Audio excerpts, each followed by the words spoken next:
Hello, computers, and welcome back to Phoenix Wright. Alright, so is it my line or do we read this? I don't remember. Can you prove that the loud noise at 11:50 p.m. was indeed a gunshot? Please show the court evidence if you have any. Well, the fact that there was 3 bullets fired, right? I'd imagine. This is my evidence. The murder weapon? Something about this pistol is bothering me, Your Honor. Both the witness who testified yesterday heard 2 gunshots. However, the murder weapon was fired 3 times. When, then, was the last shot fired? Only now I realize the truth. Oh my goodness, kitty! That 3rd shot was a shot Larry heard before midnight. What are you doing, kitty? Order! Order! Oh my goodness, her claws are stuck in my chair. And now they're not. She good. Ah, goodness. That will make sense of the evidence we've seen so far. However, this leaves me wondering exactly what did happen that night on the lake. Exactly. If this is true, there were 2 sets of gunshots separated by 25 minutes. One at 11:50, another at 15 minutes after midnight. Why, I ask you, why? Uh-oh, I better think of something quick. Wait a second. Gunshots separated by 25 minutes. Ah! What's wrong, Nick? I have it! I have it! Huh? Remember the case with the Steel Samurai? You remember the case where the cat scratched on the door? You remember the case where the cat needed to be let out because she's a brat? Yeah.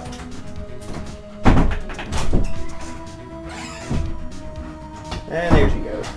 She may be a brat, but I still love her. Me too. Huh? Yeah, of course I remember. The murderer in this case had the same idea as the murderer in that case.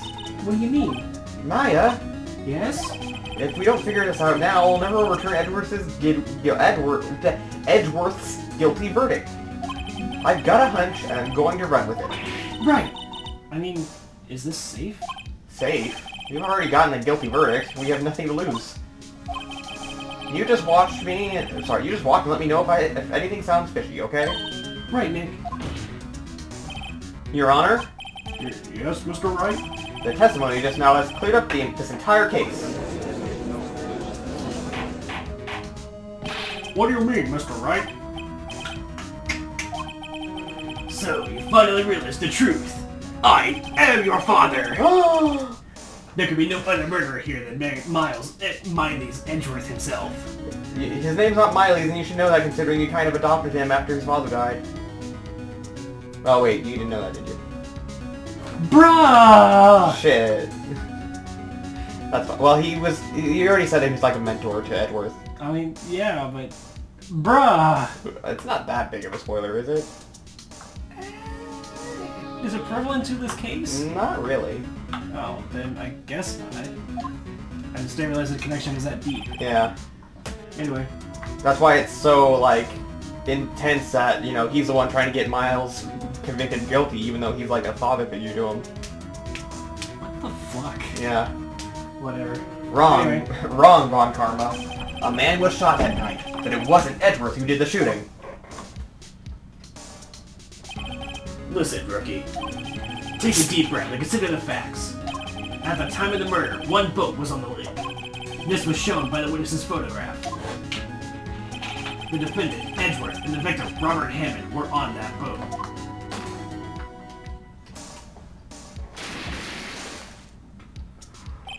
There was a gunshot fired on that boat, and Hammond fell into the lake. The distance of the shooting was 1 meter. It couldn't have been suicide. Well, the guilty party has to be the other man on that boat.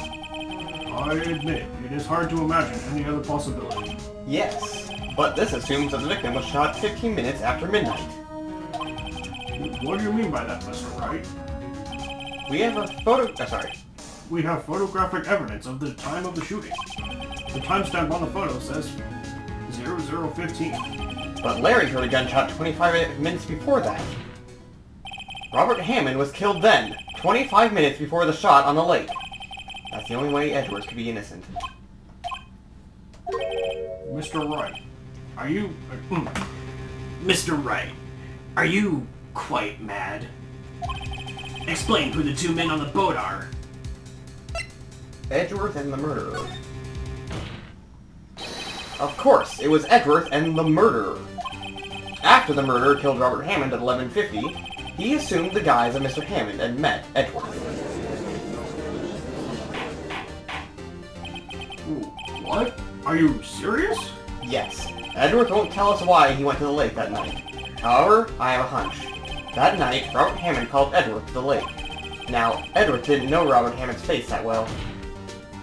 That's why he didn't suspect anything when the murderer took Robert Hammond's place. I'm not sure what to make of all this. Ludicrous. Mr. Wright, tell us the name of the murderer then. The murderer's name? Wright. It's... Actually, I don't know the murderer's name. You don't know? Bah! Again, you waste my time. I don't know because he never told us.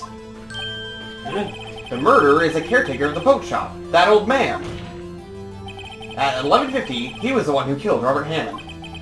The caretaker of the boat shop? Well, where did he do this? Letting you go back in because she's a spoiled little kitty. He's a brat. You're so spoiled! Close the door again. Yeah, close the door again. Oh. Anyway, Did you already read that line? I thought so, but... Well, where did he do this? There weren't any boats on the lake then. Why would he have to go all the way to the lake just to shoot someone? May I suggest that the real scene of the crime was not on a boat? What? Well then, where did the murder take place? I mean, probably in the boat shop itself, right? Here, of course, the boat shop, where he lives. That way he could meet with the victim without anyone seeing. Do you have proof that the boat shop was the scene of the crime? Recall Larry's testimony, if you will.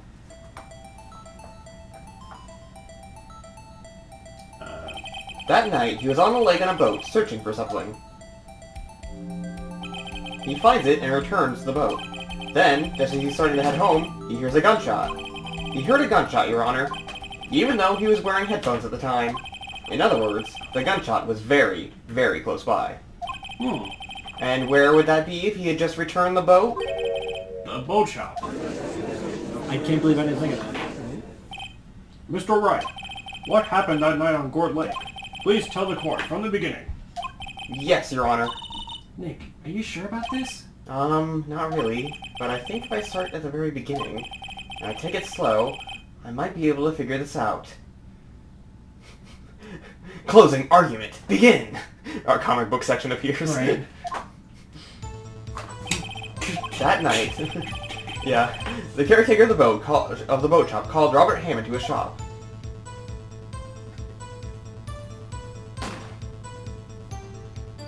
This was around 11:50. That was when the gunshot that Larry heard was fired.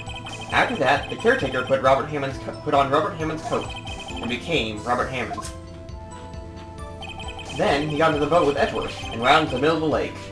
Then the cat started scratching on the door, wanting back out, even though she just got back in. Such a brat. I know. Why does she want out? I don't know. It's because the door's closed. Yeah, It's she literally just, gonna be the only reason. she just literally does not like the door being closed. Well, you want to go ahead and crack it then? I guess. I don't think the vacuuming is going on. No, the vacuuming's still going on. Close the door. I do. Well, then we just leave her out there for a minute. Yeah. Then who fired the pistol on the boat, Mr. Wright? Of course, it was the murderer who shot the pistol. He shot twice. Both missed Edward on purpose. Wait a minute. Yes? Why would he shoot twice if he didn't mean to hit anyone? Details. Know this, Mr. Wright. The moment you run out of explanations is the moment you lose. Tell us why the murderer had to fire twice. To create a witness. I believe he shot twice to create a witness, Your Honor. Create a witness? The murderer lifts his pistol and fires one shot. That ensures that anyone who heard the shot will look at the lake. Indeed, Miss Hart did exactly that after hearing the first gunshot. Next, the murderer waits a bit and he fires again. Then... He just jumps in. Yeah. The murderer jumps from the boat himself. leaving the pistol in the boat behind him. I see. To someone looking from the edge of the lake, it would appear that one of the men on the boat had shot the other. The murderer didn't know about the automatic camera, of course. That's why he shot twice, to draw attention to the boat. Once he realized that, everything else falls into place. The boat shop caretaker swam back to his shop. Then he put Mr. Hammond's wet coat back on the body, and threw the body into the lake. This is what happened, Your Honor. These are the events that transpired that night on Gourd Lake. Holy shit. Pretty elaborate. Bailiff, bring out the witness from before. The boat shop caretaker, quickly!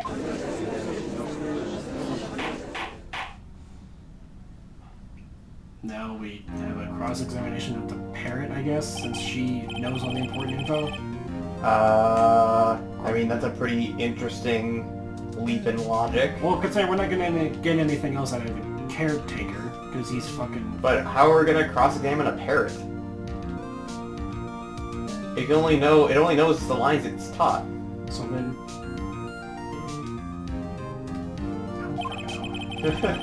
I mean, that's an interesting idea. Miles Edgeworth, a few questions before we interview the caretaker. Mr. Edgeworth, please take the stand. Mr. Edgeworth, you heard what the defense has said. Yes. Oh, sorry. Sorry, I didn't mean to read your lines. Yes. Well, why did you go to the lake that night? What Wright has said was mostly correct. Astonishingly so, actually. Yes. Several days ago, I received a letter. The letter was signed Robert Hammond. He asked me to come to the boat shop by the lake at midnight on Christmas Eve. He said he had something very important to discuss with me. Something important? I'm sorry, I can't say what it was. Your Honor, sir! Bailiff, we are conducting a trial here. I ask that you remain quiet. The witness has disappeared! He isn't in the boat shop either! What? Well, what should I do? Find him, quickly! We cannot allow him to get away.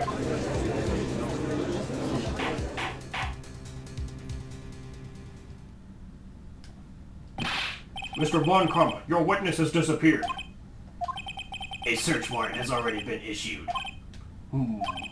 It goes without saying that I cannot declare a verdict under these circumstances. I will extend the trial until tomorrow, the final day allowed. I request that the police department utilize all its forces to find that witness. Am I understood? One more thing. Just who was that boat shop caretaker? I think his identity has become very important to this trial. I want him, and I want to know who he is. Very well. Court is adjourned. Alright. I wish I actually had a hammer I could... Yeah. Yay, Nick, you did it! Yeah. Well, at least we got out from under that guilty verdict. And what about Larry? That was something else. Even Von Karma didn't know what to do with his testimony. Larry really helped us out. Sure. Once I sifted through his unique testimony. Once I opened this unique door for the kitty to come back in. Right. And maybe the kitty would like to stay in the room this time, or make up her mind. Right. Come on. Are you gonna stay in here now? Are you gonna stay in here? Meow! Meow! Still, he did say this. I just wish our cases weren't so down to the wire all the time. Are you trying to get her on your lap? Yes, so she'll stay in here and like cuddle up to me. Maybe. I know what you mean. Sometimes I feel like it's us on trial instead of our clients. Hey, Edgeworth. Mr. Edgeworth? Did you say something? Don't look so pained. I mean, it looks like you're probably going to get off the hook. You could try to smile just a little. Relax. I'm sorry, but I fear it's not over for me yet. What do you mean? Right. It is something that's been troubling me for a long time now. And I don't know whether or not to tell you. Edgeworth? No, there's so little time left. I want to tell you, to get it off my chest, but... I can't make up my mind. What is this about, Edgeworth? It's A nightmare I've had. A memory of a crime that I committed. A crime that you committed? A memory of a murder.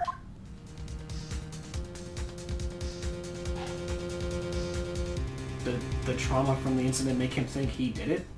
It's possible. There's only 3 people in that elevator. They assumed it was the 3rd guy, but it seems Edgeworth maybe thinks... He did it for some reason, even though it was his dad? He said it's just a nightmare, though, so... Right. Maybe it's like a weird nightmare of him seeing something through somebody else's eyes. Maybe? Like, a nightmare of him being Richard Hammond when... Robert. Robert, excuse me. Richard Hammond's the guy from Top Gear. And also, Robert Hammond isn't the one who... Right. It was Yanni Yogi. Yeah. Or that's what he calls himself. Well, no, Yanni Yogi is his name. It is legitimately? Yeah. Oh, okay. But, we don't know who the caretaker's name is. Oh yeah, we don't. We just assumed he was Yanni Yogi, right? Mm-hmm. Okay. What was Mr. Edgeworth talking about? A memory of a crime that I committed. A memory of murder. Do you really think Mr. Edgeworth killed? I don't believe it. Not Edgeworth. Some painful memory has come troubling him recently. They never take someone's life. Never. Nick. Yo! How's everyone doing? What do you think of my performance today? I'm swoozing on the aisles, huh, Maya? Swooning? Me? Oh, yes, I do remember feeling faint. Right on! Tell me the truth. Was it like love at first sight, right? Right, Nick? Nick. Uh-huh, me? Well, maybe my heart skipped a beat or two. I think I can do better than that. Come on! I saved Edward in there, dude! Edgy! You guys should be bowing before me! Yeah, bow before your hero! He says as he cries. Right. With weird stars in his eyes. Boop, boop, boop, boop, boop. Boop, boop, boop. Boop, boop, boop. Boop, boop, boop. Larry, you really helped out at the trial today. You did! If you weren't there, Larry, I'm sure Mr. Edgeworth would have been found guilty. But seriously, Nick, that boat shop caretaker is pretty suspicious. But Eddie ain't off the hook yet. Way to spoil the mood, Larry. Hey, I'm just a guy sitting in the audience, you know. But from where I was sitting, Eddie seemed pretty edgy. I mean, can he really know he's telling the truth about that Friday night? Dude, now she's trying it up on your lap, but you keep swiveling the chair. Well, come on. Come on, Kitty. You can do it. Oh, wait. Well, now she doesn't want to anymore. Distraction! Meow. I don't know, but what I do know is I'm going to believe in you two until the end. Us two? Edgeworth and who else? You mean me, right? Nah, he means me, right, Nick? Yeah, you, Larry. Not me? But why you, Larry?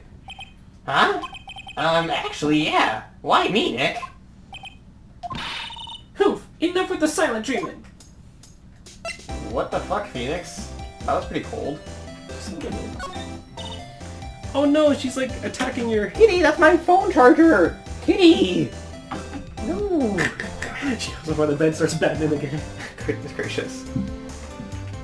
Nick, why do you trust Mr. Edgeworth so much? I mean, he's changed recently, true. But when we first met him, he was kind of a jerk, don't you think? You didn't know him back then.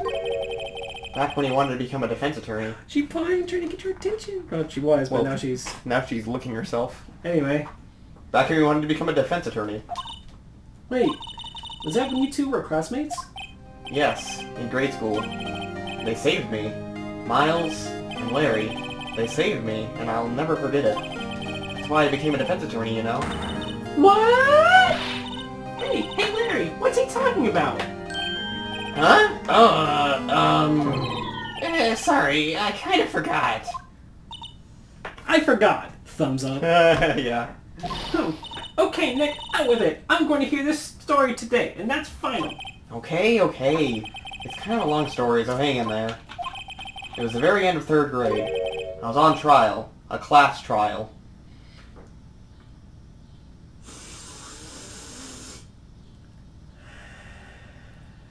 Dun dun dun dun dun dun dun dun dun dun dun. Just kidding. Make your argument. Right. No, that's wrong! Fucking... Anyway. Take that! A class trial? You know what? I want a Danganronpa Phoenix Wright crossover. I'm kind of getting that vibe right now. Yeah. Yeah.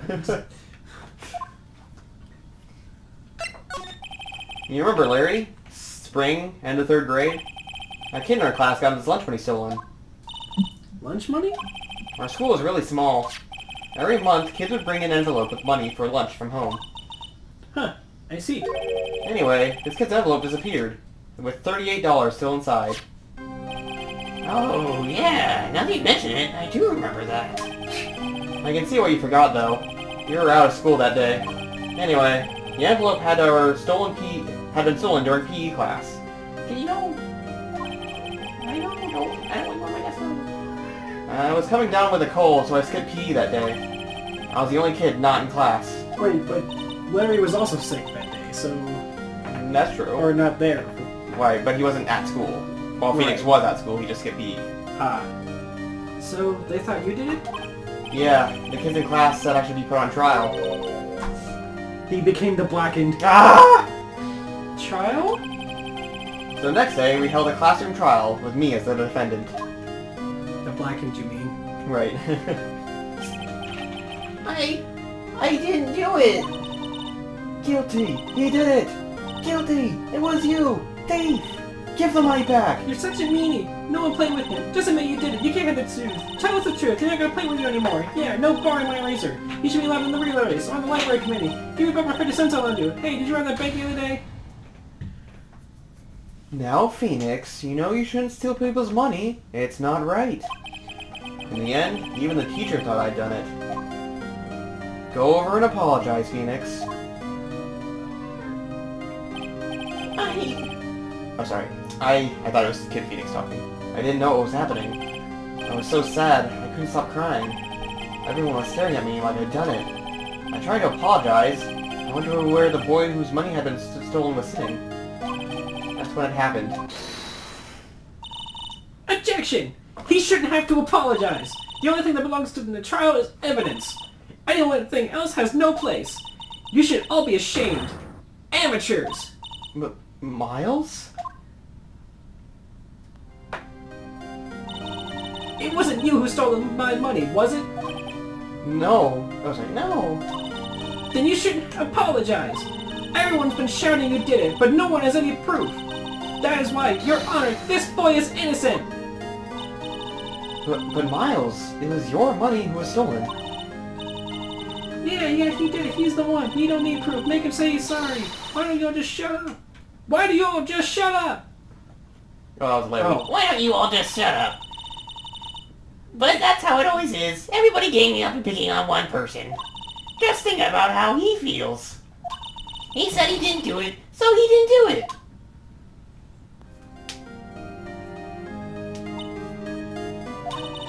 Very well.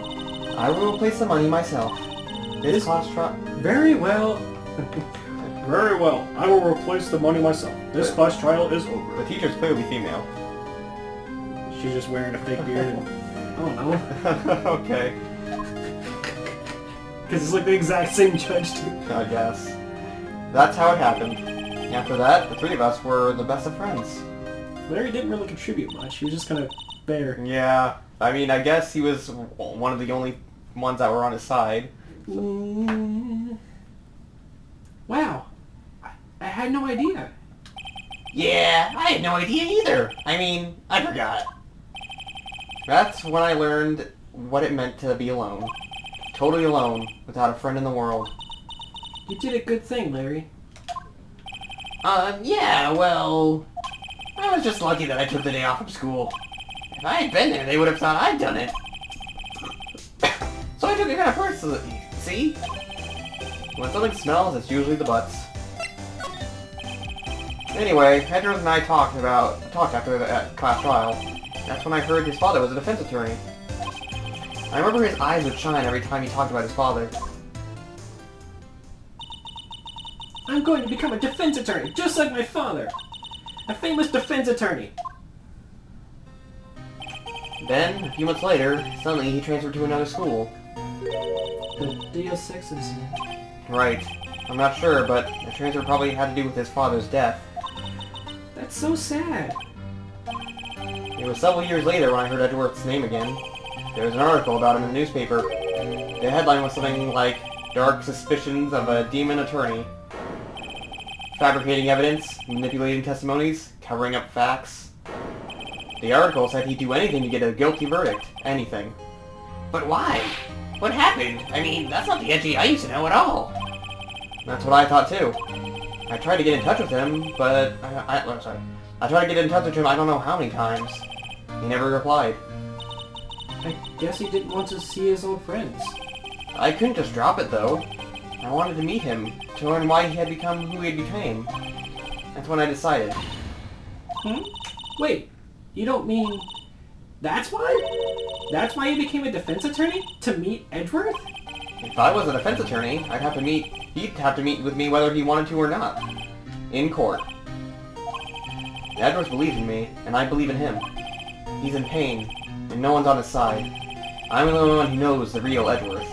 I'm the only one who can help him. Whoa, Nick. So, is that why you helped me out for free? Yes. I helped you because I believed in you. Except I don't remember saying I'd do it for free. Aw, Nick. Nick. Nick!